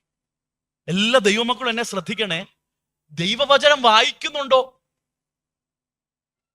ഒരിടത്ത് ഞാൻ കഴിഞ്ഞ ദിവസം കേട്ടതാണ്, ഇങ്ങനെ ഫ്രീ ആയിട്ട് ആൾക്കാർ പോകുന്നില്ല, ചുമ്മാ ഇരിക്കുക. പറഞ്ഞാൽ എന്തോ ഉണർവ് വന്നിട്ടുണ്ടെന്ന് പറഞ്ഞിരിക്കുക. അപ്പോൾ ഒരാൾ പറയാണ്, നിങ്ങൾ ചുമ്മാ ഇരിക്കുമ്പോൾ ബൈബിൾ അങ്ങ് വായിച്ചോണ്ട്. ഇങ്ങനെ ബൈബിൾ വായിച്ചുകൊണ്ടിരുന്നിട്ട് കാര്യമില്ല. ഈ വായിക്കുന്ന ബൈബിൾ ഒരാൾ വ്യാഖ്യാനിച്ച് പൊരുൾ തിരിച്ചു കൊടുക്കണം. ഞാൻ എന്താ പറഞ്ഞു വരുന്നത്? ഇതുവരെ പറഞ്ഞത് അല്പം കൂടി വിശാലമാക്കി ഞാൻ പറയുക. റിവൈവൽ എന്ന് പറയുന്നത് വചനത്തിലേക്കുള്ള ഒരു മടങ്ങി വരവാണെന്ന് നാം ഓൾറെഡി പറഞ്ഞു. ഞാൻ അല്പം കൂടി വിശാലമാക്കി നിങ്ങളോട് പറയാം. റിവൈവൽ എന്ന് പറയുന്നത് വചനത്തിന്റെ ശരിയായ വ്യാഖ്യാനത്തിലേക്കുള്ള മടങ്ങി വരവ്. മനസ്സിലാകുന്നുണ്ടോ? 8-ാം അധ്യായം ആദ്യത്തെ 2 വാക്യങ്ങൾ 3 വാക്യങ്ങൾ വായിച്ചാൽ ക്ലിയറാ. റിവൈവൽ എന്താ? വചനത്തിലേക്ക് മടങ്ങി വരിക. 8-ാം അധ്യായം 7ഉം 8ഉം വാക്യം വായിക്കുമ്പോൾ കാര്യം അല്പം കൂടി സീരിയസാ. വചനത്തിന്റെ വായനയിലേക്കുള്ള മടങ്ങി വരവ് മാത്രമല്ല, വചനം പൊരുൾ തിരിച്ചു കൊടുക്കുന്ന വചന വ്യാഖ്യാനത്തിലേക്ക് സഭ മടങ്ങി വരുന്നതാണ് real revival. Revival is the return to the correct exposition of the word of God. Correct exposition എന്ന് പറയുന്നത് നിങ്ങളെ ബുദ്ധിമുട്ടിക്കാനല്ല പറയുന്നത്, അതിനൊരു പ്രയോഗമുണ്ട് ഇംഗ്ലീഷിൽ. ശരിയായി ബൈബിൾ വ്യാഖ്യാനിക്കുന്നതിനെ വിളിക്കുന്ന പേരാണ് ഹിസ്റ്റോറിക്കൽ ഗ്രാമാറ്റിക്കൽ മെത്തേഡ്. എന്തോ കടിച്ചാ പൊട്ടാത്ത വാക്കാണെന്ന് നിങ്ങൾ ചിന്തിച്ചു എന്ന് എനിക്കറിയാം, പക്ഷെ നിങ്ങൾ എൻ്റെ കൂടെ വരണം. ഹിസ്റ്റോറിക്കൽ എന്ന് പറഞ്ഞാൽ ചരിത്രപരം, ഗ്രാമാറ്റിക്കൽ എന്ന് പറഞ്ഞാൽ വ്യാകരണം. എന്ന് പറഞ്ഞാൽ ഒരു വേദഭാഗം എടുക്കുമ്പോൾ അതിൻ്റെ ചരിത്രവും വ്യാകരണവും ഒരുമിച്ച് ചേർന്ന് വരുമ്പോഴാണ് യഥാർത്ഥ വ്യാഖ്യാനം പുറത്തു വരുന്നത്. ഇത് പറയാൻ കാരണം 8-ാം അധ്യായം 1-ാം വാക്യത്തിൽ എന്താ പറയുന്നത്? ന്യായപ്രമാണ പുസ്തകം കൊണ്ടുപോകാന്നല്ല, മോശ മുഖാന്തരം നൽകപ്പെട്ട ആ ചരിത്രത്തെ അവർ ഊന്നൽ കൊടുത്താണ് ആ പുസ്തകത്തെ വിളിക്കുന്നത്. എന്താ? മോശ മുഖാന്തരം നൽകപ്പെട്ട. എന്നാ അവര് പറയുന്നത്, ഇന്ന് ചിലർ പറയുന്നത്, ഓ നമുക്ക് ഈ ചരിത്രം ഒന്നും പഠിക്കണ്ട, മനുഷ്യർ എഴുതി വെച്ചല്ലേ ചരിത്രം, ഇതിന്റെ കോണ്ടെക്സ്റ്റ് അറിഞ്ഞില്ലേലും വായിക്കുമ്പോ അപ്പൊ തോന്നുകയാണ് ദൂത്, അപ്പൊ തനിക്ക് തോന്നുകയാണ് ദൂത്. അല്ല, ഇതിനൊരു പശ്ചാത്തലമുണ്ട്. ഈ ജനം ഇങ്ങനെ കൂടി വന്നത് അവർക്ക് ഉറപ്പുണ്ട്, ഞങ്ങൾ വായിച്ച് കേൾക്കാൻ പോകുന്നത് ദൈവവചനമാണ്. ദൈവവചനമാണെന്ന് മാത്രമല്ല, ഇത്ര വർഷങ്ങൾക്ക് മുൻപ് മോശ ദൈവത്തിൽ നിന്ന് നേരിട്ട് പ്രാപിച്ച് എഴുതപ്പെട്ട ആ അഗ്നിമയമായ പ്രമാണങ്ങളാണെന്നുള്ള ചരിത്ര പശ്ചാത്തലത്തെ ഉൾക്കൊണ്ടുകൊണ്ട് ദൈവത്തിന്റെ വാക്കുകളായതുകൊണ്ട് ഓരോ വാക്കിനും വള്ളിക്കും പുള്ളിക്കും അർത്ഥമുണ്ടെന്ന് തിരിച്ചറിഞ്ഞ് ആ ബോധ്യത്തിൽ നിന്നുകൊണ്ടാണ് അവർ വചന വ്യാഖ്യാനം കേൾക്കുന്നത്. The history and the grammar of the text comes together in the true exposition of the scripture. ഓരോ തിരുവെഴുത്തിന്റെ ചരിത്രം, പശ്ചാത്തലം, ആരെഴുതി, എന്തിനെഴുതി, ആ ദൂതിന്റെ ആദ്യ ഓഡിയൻസ് ആരായിരുന്നു എന്ന് മനസ്സിലാക്കി അതിലെ ഓരോ വാക്കിനും, അല്ലെ, ചിലപ്പോൾ റോമാലേഖനം പഠിക്കുമ്പോൾ എന്താ, അതുകൊണ്ട് ആ ഒറ്റ വാക്കിന് എന്തോ അർത്ഥമോ. കാരണം ഇത് ദൈവശ്വാസികമായതുകൊണ്ട്, ഓരോ വാക്കിനും അർത്ഥമുള്ളത് കൊണ്ട് ഇത് ശ്രദ്ധിച്ചു കേട്ടാൽ, ഇത് പൊരുൾ തിരിച്ച് മനസ്സിലാക്കിയാൽ മാത്രമേ ഈ വചന കേൾവി കൊണ്ട് എനിക്ക് പ്രയോജനമുള്ളൂ. എന്താ പറഞ്ഞു വരുന്നത്? Revival is the return to the exposition, real exposition of the word of God. ദൈവവചനത്തിന്റെ യഥാർത്ഥമായ പശ്ചാത്തലത്തിലുള്ള, മായം ചേർക്കാതുള്ള കൃത്യമായ വ്യാഖ്യാനത്തിലേക്ക് മടങ്ങി വരുന്നതാണ് ഉണർവ്. ഇനി എന്നെ ശ്രദ്ധിച്ചു കേൾക്കണം. ഇന്നൊരു മടങ്ങി വരവുണ്ട്. ഇന്ന് ലോകവ്യാപകമായി, പ്രത്യേകിച്ച് കെരിസ്മാറ്റിക് അനുഭവമുള്ള സമൂഹങ്ങളിൽ, മുഖ്യധാര പെന്തക്കോസ്റ്റിൽ അത്ര വന്നിട്ടില്ല, പക്ഷെ അല്പം കൂടെ കെരിസ്മാറ്റിക് അനുഭവമുള്ള സംഘത്തിൽ ആൾക്കാർ മടങ്ങി വരുന്നുണ്ട്. അവർ ബൈബിളിലേക്കല്ല മടങ്ങി വരുന്നത്. ശ്രദ്ധിച്ചു കേൾക്കണം. നിങ്ങൾ ഇത് കേട്ടിട്ടില്ലായിരിക്കാം. ഇത് ഇന്നത്തെ വലിയ വെല്ലുവിളിയാണ്. ഒരു കൂട്ടർ പറയുന്നത്, പാശ്ചാത്യ രാജ്യങ്ങളിലുള്ള ഒരു കൂട്ടർ ആരംഭിച്ച ഒരു നൂതന ഉപദേശമാണ്, അപ്പോസ്തോലന്മാരാണ് സഭയെ ഭരിക്കേണ്ടത്. ശ്രദ്ധിച്ചു കേൾക്കണം. ആരാണ് സഭയെ ഭരിക്കേണ്ടത്? യേശു ആരെ ആക്കിയത്? അപ്പൊ അപ്പോസ്തോലന്മാരെ വീണ്ടും മടക്കി കിട്ടുന്നതാണ് അന്ത്യകാലത്തിന്റെ ലക്ഷ്യം. അപ്പൊ സഭയിൽ അപ്പോസ്തോലന്മാർ, യേശുവിന്റെ അപ്പോസ്തോലന്മാരൊന്നുമില്ല, അവരൊക്കെ വെറും നോർമൽ, അതിക്കും മേൽ ഒരു സാധനമുണ്ട്. അതിനേക്കാൾ വലിയ അപ്പോസ്തോലന്മാരെ ഇന്ന് സഭയ്ക്ക് മടക്കി കിട്ടുകയാണ്. എഫേസ്യർ 2:20 പറയുന്നത്, അപ്പോസ്തോലന്മാരും പ്രവാചകന്മാരുടെ അടിസ്ഥാനത്തിലാണ് എന്ത് ചെയ്യുന്നത്? സഭ. അതിന്റെ വ്യാഖ്യാനത്തിലേക്ക് പോകാൻ സമയമില്ല. ആർക്കെങ്കിലും സംശയം ഉണ്ടെങ്കിൽ എന്നോട് നേരിട്ട് വന്ന് ചോദിച്ചാൽ ഞാൻ പറഞ്ഞു തരാം. അവര് പറയുന്നതല്ല എൻ്റെ അർത്ഥം. അവര് പറയുന്നത്, ദൈവസഭയിൽ അപ്പോസ്തോലന്മാരെയും പ്രവാചകന്മാരെയും തിരിച്ചു കിട്ടി, പാസ്റ്റർമാരും ഉപദേഷ്ടാക്കന്മാരും വലിയ റോളില്ല. ഇനി അപ്പോസ്തോലന്മാർക്ക് പുതിയ വെളിപ്പാടുകൾ കിട്ടും. ആ വെളിപ്പാടനുസരിച്ച് ആ സഭ എന്ത് ചെയ്യേണ്ടത്? ഇതിനെ വിളിക്കുന്ന പേരാണ് ന്യൂ അപ്പോസ്റ്റോളിക് റെഫർമേഷൻ, NAR. നിങ്ങളിൽ 99% ആൾക്കാരും കേട്ടിട്ടില്ലെന്ന് എനിക്കറിയാം. പക്ഷേ ഇന്ന് നിങ്ങൾ കാണുന്ന ഉണർവിന്റെ പുറകിലുള്ള ദൈവശാസ്ത്രം ഇതാ. NAR, new apostolic reformation. C. Peter Wagner ആണ് ഇതിന്റെ ഒരു തലതൊട്ടപ്പൻ. പല അപ്പന്മാരുണ്ട്, അതിലെ ഒരു തലതൊട്ടപ്പൻ C. പീറ്റർ വാഗ്നറാ. അദ്ദേഹം പറയുന്നത്, കർത്താവ് തനിക്ക് കൊടുത്ത ദർശനമാണ് അന്ത്യകാലത്ത് അപ്പോസ്തോലന്മാരെയും പ്രവാചകന്മാരെയും സഭയ്ക്ക് തിരിച്ചു കിട്ടണം. അതിന് അദ്ദേഹം സ്ഥാപിച്ച ഒരു ഓർഗനൈസേഷനാണ് ഇന്റർനാഷണൽ കോലിയേഷൻ ഓഫ് അപ്പോസ്റ്റൽസ് അവര് പറയുന്നത് ഈ ബൈബിളിന് പുറത്ത് ഇനിയും വെളിപ്പാടുണ്ട്. ഇന്നലെ ഞാൻ കേട്ടതാ, അപ്പോസ്തല പ്രവൃത്തി വായിച്ചാൽ അത്ര എക്സൈറ്റ്മെന്റ് ഇല്ല. ഇന്ന് ഞങ്ങളിൽ കൂടി നടക്കുന്ന പ്രവൃത്തി അപ്പോസ്തല പ്രവൃത്തിയെക്കാളും ആവേശം ജനിപ്പിക്കുന്ന ഈ ന്യൂ അപ്പോസ്റ്റോളിക് റെഫർമേഷൻ വചനവിരുദ്ധമാണ്. അമേരിക്കൻ ഐക്യനാടുകളിൽ 3 പതിറ്റാണ്ടായിട്ട് വന്ന ഒരു നൂതന വിഘടിത ദൈവവചന വിരുദ്ധ സംഘമാണ് ന്യൂ അപ്പോസ്റ്റോളിക് റെഫർമേഷൻ. ഈ കാണുന്ന ബിൽ ജോൺസൺ, സ്റ്റീവൻ ഫർട്ടിങ്, നിങ്ങൾ കാണുന്ന അമേരിക്കൻ പ്രഭാഷകരെല്ലാം ഈ സംഘത്തിൽപ്പെട്ടവരാ. അവരുടെ പിൻഗാമികളാണ്, അവരെ കോപ്പി ചെയ്യാൻ നോക്കുന്നവരാണ് ഇലക്ട്രോണിക് സിറ്റിയിൽ ഇപ്പോൾ ഉണർവ് നടത്തുന്നവർ. ആർക്കെങ്കിലും തർക്കം ഉണ്ടെങ്കിൽ എന്നോട് ഒന്ന് സംസാരിച്ചാൽ മതി. ഇന്ന് ഇലക്ട്രോണിക് സിറ്റി ബാംഗ്ലൂരിൽ കാണുന്ന ഉണർവ് ന്യൂ അപ്പോസ്റ്റോളിക് റിഫർമേഷന്റെ ദുരുപദേശത്തിന്റെ അടിത്തറയിൽ പണിയപ്പെട്ട വികാരപരമായ തട്ടിപ്പാണ്. അതിൽ നിന്ന് ദൈവജനം ഒഴിഞ്ഞിൽക്കുവാൻ ദൈവനാമത്തിൽ താഴ്മയായി എല്ലാവരോടും ദൈവകൃപയിൽ കൈകൂപ്പി ഞാൻ അപേക്ഷിക്കുക. അത് ഉണർവല്ല, അത് തട്ടിപ്പാണ്. ബ്ലസൻ പാസ്റ്റർ എന്ന എൻ്റെ സ്നേഹിതൻ പറഞ്ഞ ഒരു ഉദാഹരണം പറഞ്ഞ് ഞാൻ മുൻപോട്ട് പോകാം. ഒരു കുഞ്ഞ് ജനിച്ചു. ഇവര് ദൂതന്റെ പേര് റിവൈവൽ എന്നാ പറയുന്നത്. റിവൈവലിന്റെ ദൂതൻ ഉണ്ടെന്നൊക്കെ ഇവര് പറയുന്നത്. ഞാൻ പറയുന്ന കുഞ്ഞിന്റെ പേര് റിവൈവൽ. റിവൈവൽ എന്ന കുഞ്ഞ് ജനിച്ചു. പക്ഷെ ജനിച്ചപ്പോൾ ഒരു പ്രശ്നം, കുഞ്ഞിന് എന്തില്ല? ജീവനില്ല. പക്ഷെ കുഞ്ഞ് ജനിച്ചല്ലോ, അതുകൊണ്ട് നമുക്ക് എന്ത് ചെയ്യാം? കൈയടിച്ച് സന്തോഷിക്കാം. ജീവനില്ല, എന്തില്ല? സ്റ്റിൽ ബോണാ. കാരണം എന്താ? റിവൈവലിന്റെ ഹൃദയം ദൈവവചനത്തിന്റെ കൃത്യമായ വ്യാഖ്യാനമാണ്. അതില്ലാത്തതെല്ലാം ചത്തു ജനിച്ചതാണ്, ജീവനില്ലാത്ത ഉണർവാണ്. ദൈവവചനത്തിന്റെ വ്യാഖ്യാനത്തെ മാറ്റിവെച്ചുള്ള എല്ലാ ഉണർവും തട്ടിപ്പാണ്. അത് ദൈവത്തിൽ നിന്നല്ല, അത് ദൈവാത്മാവിന്റെ പ്രവൃത്തിയല്ല, അത് മറ്റ് പൈശാചിക മണ്ഡലങ്ങളുടെ പ്രവൃത്തിയായിട്ട് തന്നെ ചിന്തിക്കുന്നതിൽ തെറ്റില്ലെന്നാണ് എൻ്റെ അഭിപ്രായം. യഥാർത്ഥ ഉണർവ് തിരുവെഴുത്തിന്റെ ശരിയായ വ്യാഖ്യാനത്തിലേക്ക് മടങ്ങി വരുന്നതാണ്. അതാണ് നെഹമ്യാവിന്റെ പുസ്തകം 8-ാം അധ്യായം 1 മുതലുള്ള വാക്യങ്ങളിൽ നമ്മൾ കാണുന്നത്. ഞാൻ മുൻപോട്ട് പോകുക. യഥാർത്ഥ റിവൈവലിൽ, യഥാർത്ഥ ഉണർവിൽ ദൈവവചനം പഠിപ്പിക്കുന്ന, വ്യാഖ്യാനിക്കുന്ന ശുശ്രൂഷകരെ ദൈവം മുൻപുള്ളതിനേക്കാൾ നേതൃത്വത്തിലേക്ക് കൊണ്ടുവരും. ദൈവസഭ അത് മനസ്സിലാക്കണം. യഥാർത്ഥ ഉണർവാണെങ്കിൽ ദൈവവചനം വ്യാഖ്യാനിക്കുന്നവരെ ദൈവം രംഗത്ത് കൊണ്ടുവരും. കാരണം എന്താ നടന്നത്? 7-ാം വാക്യത്തിൽ 11ഓളം പേരുകളുണ്ട്. അവരുടെ പണി എന്താ? വായിക്കപ്പെടുന്ന ന്യായപ്രമാണത്തെ ജനത്തിന് പൊരുൾ തിരിച്ചു കൊടുക്കുക. യഥാർത്ഥ ഉണർവ് വരുമ്പോൾ പൊരുൾ തിരിച്ചു കൊടുക്കുവാൻ ആളുകൾ രംഗത്ത് വരും.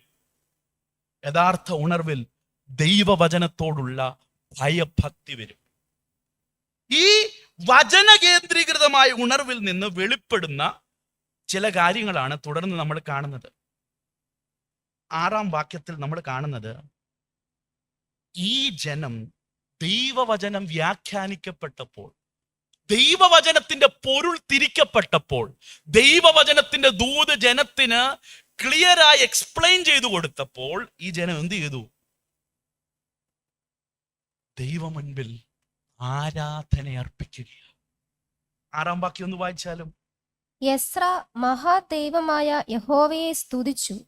ജനമൊക്കെയും കൈ ഉയർത്തി ആമേൻ ആമേൻ എന്ന് പ്രതിവചനം പറഞ്ഞ് വണങ്ങി സാഷ്ടാംഗം വീണ് യഹോവയെ നമസ്കരിച്ചു. നോക്കിയേ, യഥാർത്ഥ വചന ശുശ്രൂഷ വെളിപ്പെട്ടപ്പോൾ എന്താ?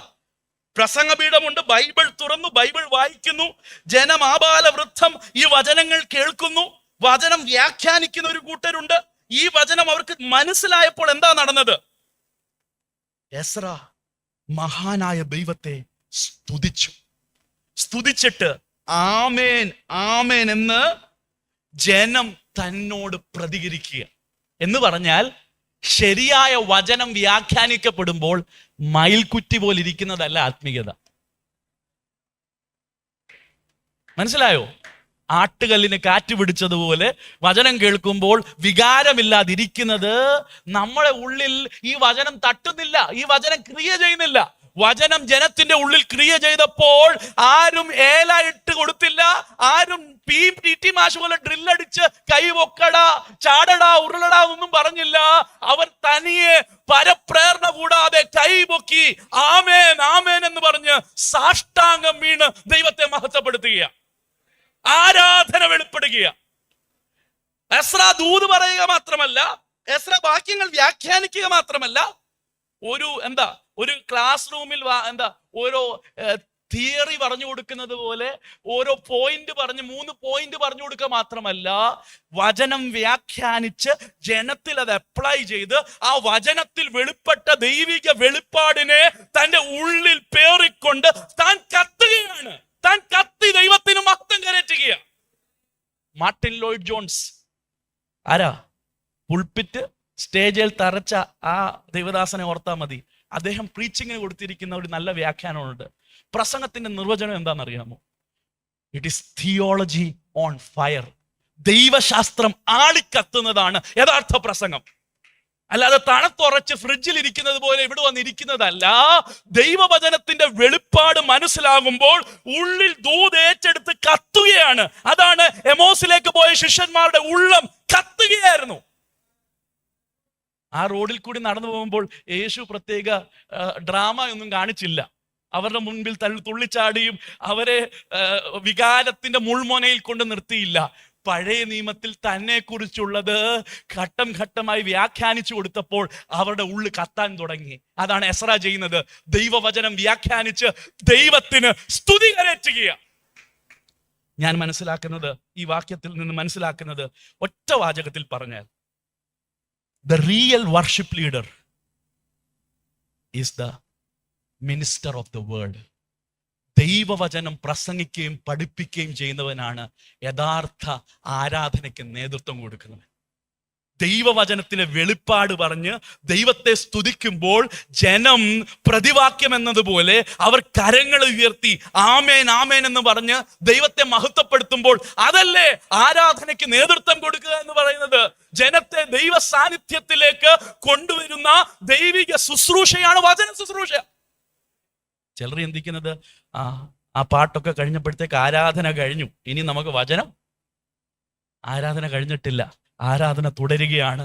ഞാൻ ഈ വചനം പറയുമ്പോൾ എൻ്റെ ദൈവത്തെ ആരാധിച്ചു കൊണ്ടിരിക്കുകയാണ്, അവിടുത്തെ വലിയ നാമത്തെ ഉയർത്തിക്കൊണ്ടിരിക്കുകയാണ്. അവിടുത്തെ ആ സ്വഭാവങ്ങൾ, അവിടുത്തെ വലിപ്പം, അവിടുത്തെ മഹത്വം ഈ തിരുവെഴുത്തിൽ വ്യാഖ്യാനിക്കുമ്പോൾ ദൈവം ആരാണെന്ന് വചനത്തിൽ കൂടി വെളിപ്പെടുമ്പോൾ എൻ്റെ ഉള്ളിൽ നിന്ന് അറിയാതെ പരപ്രേരണ കൂടാതെ ദൈവ മഹത്വം വെളിപ്പെടുകയാ. ദൈവത്തോടുള്ള സ്തുതി ആരാധന ഉയരുകയാണ്. ദൈവവചനം വ്യാഖ്യാനിക്കപ്പെടുമ്പോൾ ആണ് യഥാർത്ഥ ആരാധന വെളിപ്പെടുന്നത്. ആ ഉണർവിന്റെ കേന്ദ്രബിന്ദു, ഉണർവിന്റെ ഹൃദയം, ഉണർവിന്റെ ജീവൻ ദൈവവചന വ്യാഖ്യാനവും. ആ ഉണർവിന്റെ ജീവൻ, ആ ദൈവവചന വ്യാഖ്യാനത്തിൽ നിന്ന് ആദ്യം വരുന്നതാണ് ആരാധന. ദൈവത്തിന്റെ മഹത്വം തിരിച്ചറിഞ്ഞ് സ്തുതിക്കുക. രണ്ടാമത് അവിടെ വെളിപ്പെടുന്നതാണ്. 9-ാം വാക്യം വായിച്ചാലും. 9-ാം വാക്യം. ദേശാധിപതിയായ നെഹമ്യാവും ശാസ്ത്രിയായ എസ്രാ പുരോഹിതനും ജനത്തെ ഉപദേശിച്ചു പോന്ന ലേവ്യരും സകല ജനത്തോടും, ഈ ദിവസം നിങ്ങളുടെ ദൈവമായ യഹോവയ്ക്ക് വിശുദ്ധമാകുന്നു, നിങ്ങൾ ദുഃഖിക്കരുത്, കരയുകയും അരുത് എന്ന് പറഞ്ഞു. ജനമെല്ലാം ന്യായപ്രമാണ വാക്യങ്ങളെ കേട്ടപ്പോൾ കരഞ്ഞുപോയിരുന്നു. എല്ലാവരും ശ്രദ്ധിക്കണേ. ദൈവവചന കേൾവിയിൽ ആരാധന മാത്രം വെളിപ്പെടുകയല്ല. കത്തലുണ്ടോ? ഉണ്ട്. പക്ഷേ ഈ ജനം കൊത്തുകൊണ്ടു. അവരുടെ ഉള്ളിൽ വേദന വരികയാണ്. കരയുക എന്നൊക്കെ പറയുമ്പോൾ ഇമോഷണൽ രീതിയിൽ ആൾക്കാരെ ഇളക്കി, നീ നിന്ദിക്കപ്പെട്ടിട്ടുണ്ടോ, നീ ഒറ്റപ്പെട്ടിട്ടുണ്ടോ, നിന്നെ ആരും കൈക്കൊണ്ടില്ലേ, നിന്നെ നോക്കി അവർ വാതിലടച്ചോ, നിനക്ക് വേണ്ടി വാതിലടച്ചിട്ടുണ്ടെങ്കിൽ നാളെ ഒരു പുതുവഴി നിനക്കായി. അത് പറയുമ്പോൾ നമ്മളെല്ലാം കരയും. ആ കരച്ചിലല്ല ഈ കരച്ചില്. നീ വലിയ ആളാ, പക്ഷെ നിന്നെ ആരും മാനിച്ചില്ലല്ലേ. നിന്നെ മാനിച്ചില്ലേലും നിന്നെ ശത്രുക്കളുടെ നടുവിൽ മേശ ഒരുക്കി നിന്റെ ദൈവം മാനിക്കാൻ. ആ കരച്ചിലല്ല. അത് കേൾക്കുമ്പോഴൊക്കെ നാം അറിയാതെ കണ്ണുനീരൊക്കെ വന്നു പോകുമായിരിക്കും. ഇവിടെ വന്ന കണ്ണുനീര് അങ്ങനെ ഇമോഷണൽ മോട്ടിവേഷൻ കൊടുത്തല്ല. ദൈവവചനം വ്യാഖ്യാനിച്ചപ്പോൾ ജനം മനസ്സിലാക്കുകയാണ്, ഈ ഭയങ്കരനായ ദൈവത്തിന്റെ മുൻപിലല്ലേ ഞങ്ങൾ വീണുപോയത്, ഞങ്ങൾ പാപം ചെയ്തത്. ഈ ദൈവത്തിന്റെ പ്രമാണത്തിൽ നിന്ന് ഞങ്ങൾ എത്ര അകന്നു പോയെന്ന് മനസ്സിലായി. അവരുടെ ഉള്ളിൽ ഒരു ആത്മീക ദുഃഖം ഉണ്ടാകുക. ഭൗതിക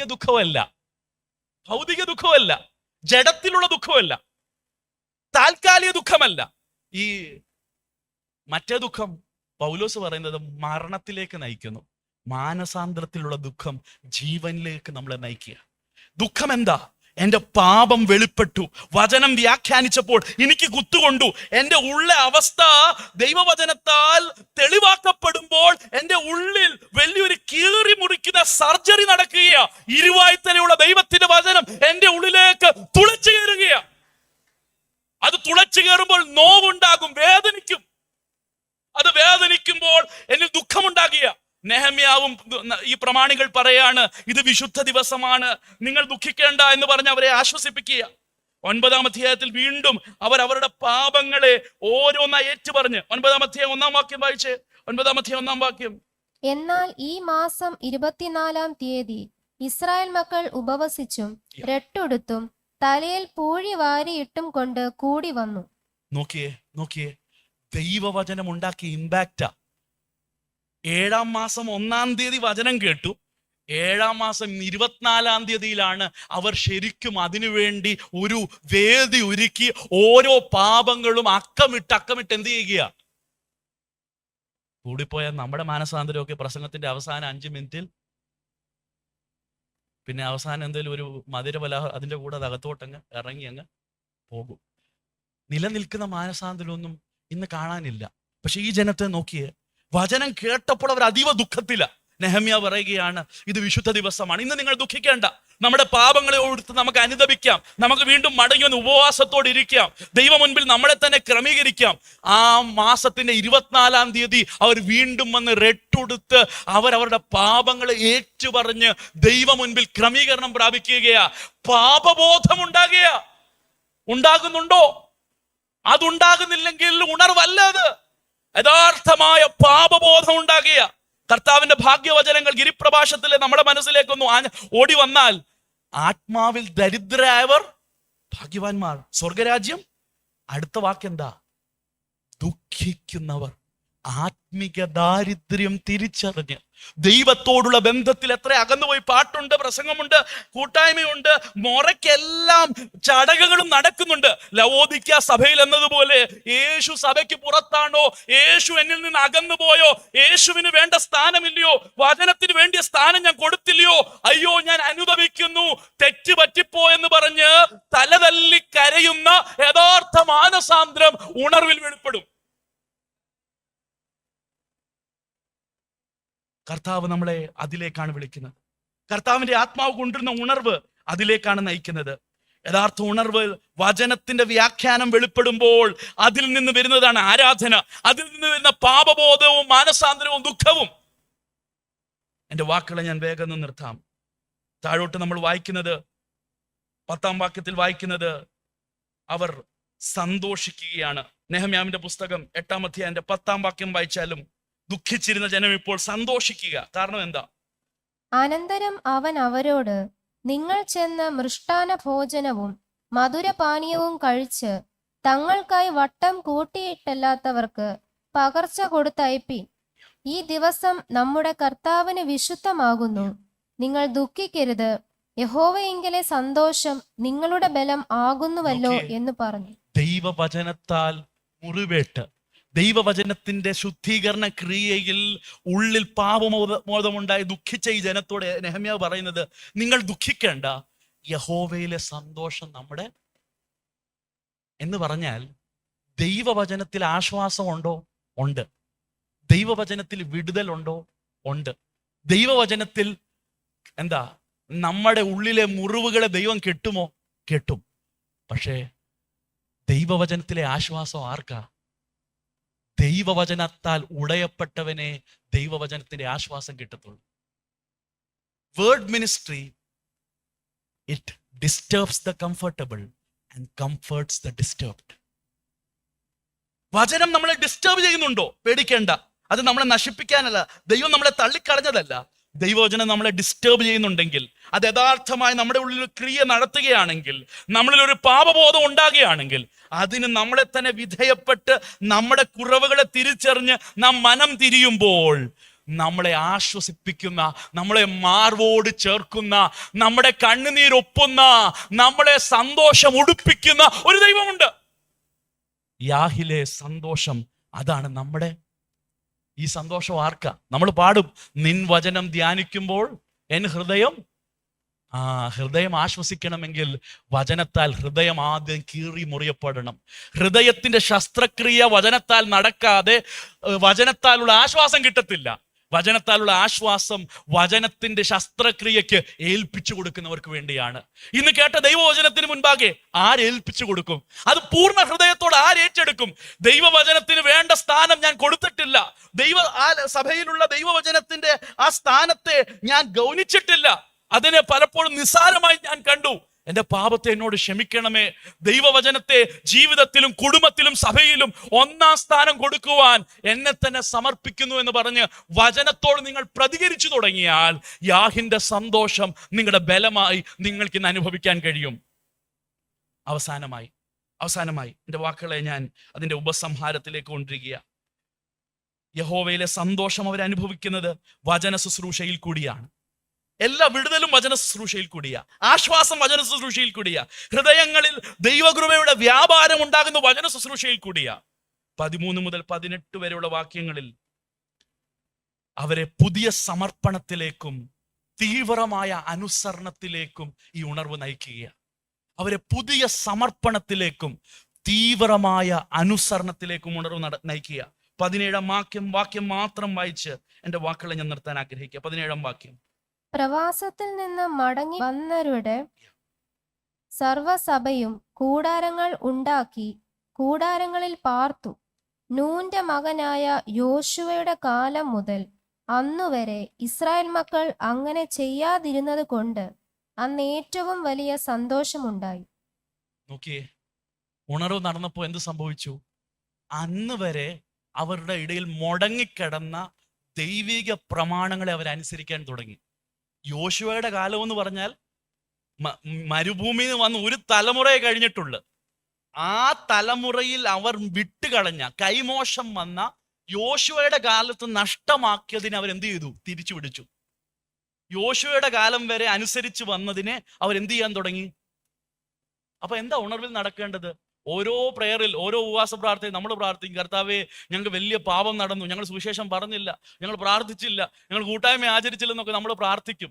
പക്ഷേ അടുത്ത ഞായറാഴ്ച നമ്മൾ പഴയ പോലെ കൂട്ടായ്മ ആചരണത്തിലൊന്നും വർധനവൊന്നും, പ്രാർത്ഥനയിലും വചന കേൾവിയിലും വലിയ സമർപ്പണമാ അല്ലേ? 2-3 പേർ പ്രാർത്ഥിക്കാൻ പറഞ്ഞാൽ നമ്മൾ കണ്ണുനീരോടൊക്കെ പ്രാർത്ഥിക്കും. പക്ഷെ എവിടോ അത് പ്രാക്ടിക്കൽ ഒബീഡിയൻസ് ആയി പലപ്പോഴും വെളിപ്പെടുന്നില്ല. ഇവിടെ നോക്കിയേ, അവര് ആ വചനം കേട്ട സ്ഥലത്ത് ഒരു കണ്ണുനീരും ദുഃഖവും ഉണ്ടായെന്ന് മാത്രമല്ല, അവരവരുടെ പച്ചയായ ജീവിത യാഥാർത്ഥ്യങ്ങളിലേക്ക് മടങ്ങിപ്പോയപ്പോൾ അവർ ഓർത്തു, ഞങ്ങളുടെ യോശുവയുടെ കാലത്തായിരുന്നു ഞങ്ങൾ കൂടാരങ്ങളിൽ വന്ന് പാർത്ത് കൂടാര പെരുന്നാൾ ആചരിച്ചത്. ഞങ്ങൾക്ക് അന്നത്തെ പോലുള്ള അനുഭവത്തിലേക്ക്, വചനത്തിലെ കൃത്യമായ പ്രമാണത്തിലേക്ക് ഞങ്ങൾ മടങ്ങി വരികയാണ് എന്ന് പറഞ്ഞാൽ, യെരമ്യാവ് 6:16 ഇങ്ങനെ യെരമ്യാവ് പറയുന്നത്, നിങ്ങൾ ചോദിക്കുക പണ്ടേ ആ പഴയ വഴികൾ എവിടാന്ന്? ആ നഷ്ടപ്പെട്ട ഏൻഷ്യൻ പാത്സ് എവിടാ? ഇന്നത്തെ സഭയ്ക്ക് വേണ്ടിയത് ഏതോ പുതിയ അനുഭവമല്ല, ദൈവം അവിടുത്തെ ജനത്തിന് തന്ന പ്രമാണത്തിലേക്കും അനുസരണത്തിലേക്കുമുള്ള മടക്കയാത്രയാ. ആ പഴയ വഴി, ആ ഏൻഷ്യൻ പാത്തിലേക്ക് മടങ്ങി വരുന്നതാണ് ഉണർവ്.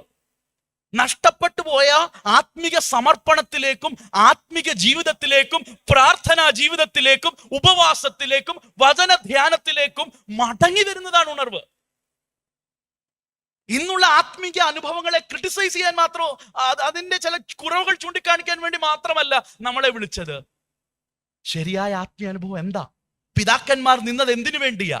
ആ വേർപാടിലേക്ക്, ആ വിശുദ്ധിയിലേക്ക്, ആ ദൈവവചനത്തിന്റെ പ്രമാണത്തിലേക്ക്, ആ പണ്ടേയുള്ള വഴിയിലേക്ക് ഒന്ന് മടങ്ങിപ്പോയാൽ അതാണ് നമുക്ക് ആശ്വാസം നൽകുന്ന വഴി. ആ 17 വാക്യത്തിൽ അവസാനം എന്താ പറയുന്നത്? അവർക്ക് എന്തുണ്ടായി? മഹാസന്തോഷം.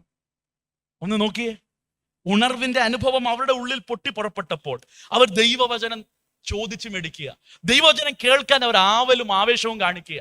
വചനം കേട്ടു, വ്യാഖ്യാനിക്കപ്പെട്ടു, അതിനോടൊരു പ്രതികരണത്തിൽ അവർ ആരാധിക്കുക മാത്രമല്ല, അവർക്ക് പാപബോധം ഉണ്ടായി. അവർ ദൈവം മുൻപാകെ നിലവിളിച്ചപ്പോൾ സന്തോഷം, യാഹിലെ സന്തോഷം അവരനുഭവിക്കുക. പക്ഷേ സന്തോഷം ആരാധനാ സ്ഥലത്ത് മാത്രമല്ല, അനുസരണത്തിൽ, പ്രമാണത്തിൽ, പ്രായോഗിക ജീവിതത്തിൽ അവർ സ്റ്റെപ്പുകൾ എടുത്തു വച്ചപ്പോൾ നെഹമ്യാവ് പറയുന്നത് സന്തോഷമുണ്ടായെന്നല്ല, മഹാസന്തോഷം. മാനസാന്തരപ്പെടുമ്പോൾ എന്തുണ്ടാകും? സന്തോഷം ഉണ്ടാകും. മാനസാന്തരം അനുസരണത്തിന് വഴിമാറുമ്പോൾ അത് മഹാസന്തോഷമായി മാറും. എൻ്റെ വാക്കുകൾ ഞാൻ ഇവിടെ നിർത്താൻ പോകുകയാണ്. എന്തിനാണ് ഈ സന്ദേശം? യഥാർത്ഥ ഉണർവ് എന്താണെന്ന് തിരിച്ചറിയണം.